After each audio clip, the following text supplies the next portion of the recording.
नमस्कार, विशेष बुलेटिन में आपका स्वागत है। आपके साथ हूं मैं प्रणय उपाध्याय और मेरे साथ है मेरी सहयोगी सोनिया शर्मा। इजराइल ने हमास के आतंकियों पर जवाबी हमला शुरू कर दिया है।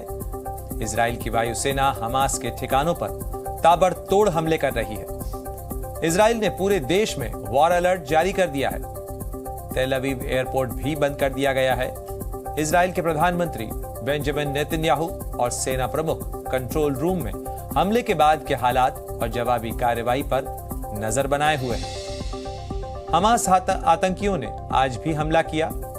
इजराइल पर गाजा से ताबड़तोड़ रॉकेट दागे गए। साथ ही हमास के कई आतंकी इजराइल में घुस गए हैं।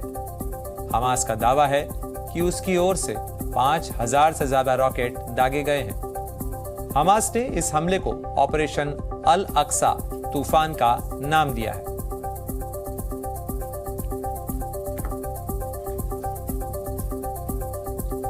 इजराइल पर हमास के हमले के बाद जवाबी कार्रवाई जारी है। दरअसल हमास ने इजराइल की राजधानी तेल अवीव पर ताबड़तोड़ रॉकेट बरसाए थे, जिसमें अब तक 300 से ज्यादा लोगों की मौत हो चुकी है और करीब 1600 से ज्यादा लोग घायल हुए हैं।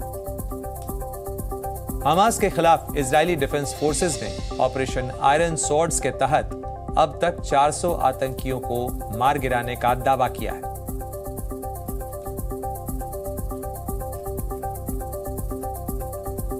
इजराइल की सेना ने हमास के इंटेलिजेंस चीफ के घर पर एयर स्ट्राइक की है।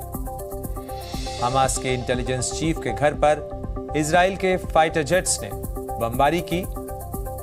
इजरायली सेना की तरफ से जारी वीडियो में एयर स्ट्राइक के बाद बिल्डिंग में धमाका होता नजर आया है।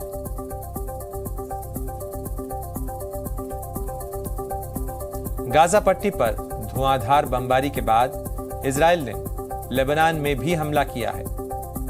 इजराइल ने आतंकी संगठन हिजबुल्लाह के ठिकानों को ड्रोन से निशाना बनाया।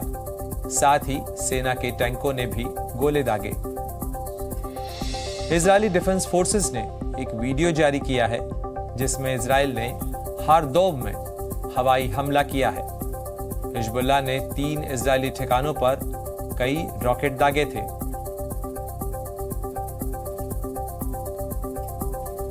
इजराइल पर हवाई हमले के बाद हमास आतंकियों ने अश्कलॉन में अस्पताल को भी निशाना बनाया, जिसमें 6 लोगों की मौत हो गई और कई लोग घायल हो गए हैं। हमास ने इजराइल के एक टैंक को रॉकेट से तबाह कर दिया है।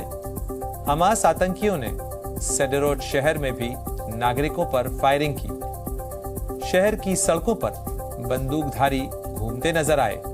डरे सहमे लोगों ने हमले से बचने के लिए हवाई अड्डे में शरण ली है।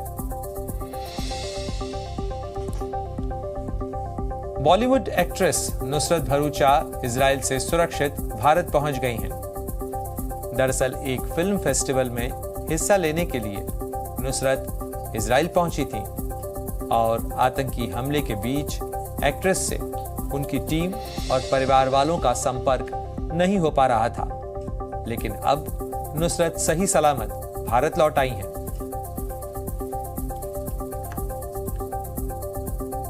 प्रधानमंत्री मोदी ने इजराइल पर आतंकी हमले को लेकर दुख जताया है। पीएम मोदी ने कहा कि भारत इस मुश्किल घड़ी में इजराइल के साथ है।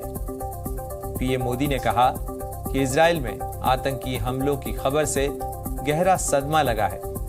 हमारी प्रार्थनाएं निर्दोष पीड़ितों और उनके परिवार वालों के साथ है। हम इस मुश्किल वक्त में इजराइल के साथ एकजुटता से खड़े हैं। और बुलेटिन में फिलहाल रुकेंगे बस एक छोटी सी ब्रेक के लिए। आप कहीं मत जाइए, बने रहिए जी न्यूज के साथ।